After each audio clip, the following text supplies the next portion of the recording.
ఈ సంక్రాంతి పండుగ అందరి జీవితాల్లో మంచుని నింపాలని ఆకాంక్షిస్తూ ఆంధ్రప్రదేశ్ రాష్ట్ర ప్రజలకు హృదయపూర్వక సంక్రాంతి శుభాకాంక్షలు. Kanumuri Raghu Rama Krishna Raju, deputy speaker, Andhra Pradesh.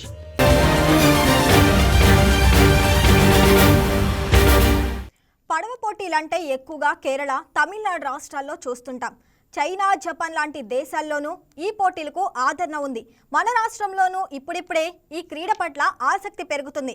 కర్నూలు జిల్లా క్రీడలు సైతం డ్రాగన్ పడవ పోటీలో దిగి సై అంటున్నారు.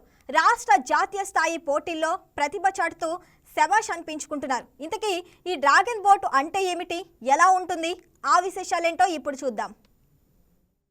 11 కిలోమీటర్ల దూరంలోని గార్గేయపురం చెరువులో 6 నెలలుగా క్రీడాకారులకు శిక్షణ ఇస్తున్నారు. కోచ్ చంద్రశేఖర్ ఆధ్వర్యంలో డ్రాగన్ బోట్ శిక్షణ ఉంటుంది. మొదట్లో ఈ క్రీడ గురించి అవగాహన లేకపోవడంతో క్రీడాకారుల నుంచి పెద్దగా స్పందన ఉండేది కాదు. ఇప్పుడిప్పుడే ఈ క్రీడ ప్రాధాన్యతను గుర్తించి పెద్ద ఎత్తున శిక్షణ కోసం యువతీ యువకులు వస్తున్నారు. జూనియర్స్, సీనియర్స్ కలిపి 50కి పైగా మంది తర్ఫీదు పొందుతున్నారు. ఈ ఏడాది అక్టోబర్లో గార్గేయపురం చెరువులో జరిగిన రాష్ట్ర స్థాయి పోటీల్లో అద్భుత ప్రతిభ కనబరిచి 2 పసిడి, 3 రచిత, 1 కాంస్య పథకం సాధించి శభాష్ అనిపించుకున్నారు యువ క్రీడాకారులు. నీటి అలలపై యుద్ధం అంటే కేరళకే సొంతం అనుకున్నారంతా. కానీ ఆ నమ్మకాన్ని చెరిపివేస్తూ కన్నులు కలేజ ఏంటో చూపించారు మన క్రీడాకారులు. శిక్షకుడు చంద్రశేఖర్ అద్భుతమైన మార్గదర్శకత్వంలో తుంగభద్రమ్మ సాక్షిగా కఠిన శ్రమను నమ్ముకున్నారు. ఆ నమ్మకమే ఈరోజు జాతీయ స్థాయిలో విజేతలుగా నిలబెట్టింది. ఎంతో అనుభవం ఉన్న జట్లను తలదన్ని క్రీడాకారులు, వారి బృందం అద్భుత ప్రతిభ కనబరిచారు.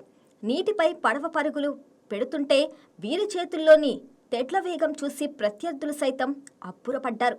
ఫలితంగా జాతీయ వేదికపై కాంస్య పథకం ఎగరవేసి అతి తక్కువ కాలంలోనే ఈ ఘనత సాధించిన జట్టుగా రికార్డు సృష్టించారు. మా అమ్మ, మా నాన్న ఫార్మర్స్. తర్వాత నన్ను దీంట్లోనే కాకుండా అథ్లెటిక్స్లో కూడా నేను స్టేట్ మీట్కి, నేషనల్స్కి వెళ్ళాలంటే కూడా వాళ్ళు చాలా మోటివేట్ చేశారు, బాగా సపోర్ట్ చేశారు. వాళ్ళు మోటివేట్ చేయడం వల్ల నేను ఈరోజు ఇలా చేస్తున్నాను. నా పేరు సంజయ్ కుమార్. నేను 10th క్లాస్ చదువుతున్నాను టౌన్ మోడల్లో. నేను మా కోచ్ గారు చంద్రశేఖర్ సారు. నేను 8 monthsగా ఇక్కడ ప్రాక్టీస్ చేస్తున్నాను. నేను నేషనల్లో పార్టిసిపేషన్ చేశాను. భోపాల్ లోయర్ లెగ్లో 26 to 28, ఇంకా మచిలీపట్నంలో చేశాను. ఇంకా వచ్చే స్టేట్ మీట్లో కూడా మెడల్ వచ్చేలా చూసుకుంటాను. ఖచ్చితంగా గోల్డ్ మెడల్ ట్రై చేసేటట్టు చూసుకుంటాను స్టేట్ మీట్లో. అలాగే వచ్చే నేషనల్ కూడా ఉంది ముందు. నేషనల్లో కూడా ఖచ్చితంగా గోల్డ్ మెడల్ సాధించి చూపిస్తాను. నా పేరు సంజయ్ కుమార్. సాధించాలనే సంకల్పం ఉండాలే కానీ వనరులు తక్కువైనా చరిత్ర సృష్టించవచ్చని కర్నూలు కుర్రోళ్లు నిరూపించారు. డ్రాగన్ బోట్ క్రీడ మన జిల్లాకు కొత్త కావచ్చు, కానీ వీరిలోని కసి మాత్రం పాతదే. కోచ్ చంద్రశేఖర్ శిక్షణలో రాటుదేలిన క్రీడాకారులు దేశం నలుమూలలకు వెళ్లి దిగ్గజ జట్టుకు గట్టి పోటీ ఇస్తున్నారు.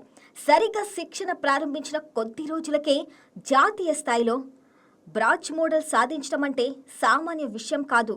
నీటి చుక్కల సాక్షిగా వీరు చిందేసిన చెమట చుక్కలు నేడు పథకాలై మెరుస్తున్నాయి. కర్నూలు జిల్లా క్రీడ చరిత్రలో ఈ విజయం ఒక కొత్త అధ్యయనానికి నాంది పలికింది. అంతర్జాతీయ స్థాయి ప్రమాణాలు గల క్రీడల్లో మన కర్నూలు బిడ్డలు సత్తా చాటడం నిజంగా గర్వకారణం. కోచ్ చంద్రశేఖర్ పర్యవేక్షణలో క్రీడాకారులు పరిమిత వనరులతోనే జాతీయ స్థాయి పథకాలు సాధించారు. అయితే ఇదే ఉత్సాహం ఇలాగే కొనసాగాలన్నా, భవిష్యత్తులో వీరు అంతర్జాతీయ వేదికలపై త్రివర్ణ పథకాన్ని ఎగరవేయాలన్నా ప్రభుత్వం నుంచి ప్రోత్సాహం ఎంతో అవసరం. ప్రస్తుతం ఉన్న వనరులకు అదనంగా మరిన్ని అధునాతన డ్రాగన్ బోట్లు, అత్యాధునిక శిక్షణ సౌకర్యాలు కల్పిస్తే ఈ క్రీడాకారులు బంగారు పథకాలు కొల్లగట్టడం ఖాయం. అధికారులు స్పందించి తగిన వసతులు కల్పిస్తే కర్నూలు నుంచి మరెంతో మంది ఛాంపియన్లు తయారవుతారని ఆశిద్దాం. Please subscribe to YK TV Network. Please subscribe to YK TV. Please watch YK News. Don't forget to subscribe YK News channel.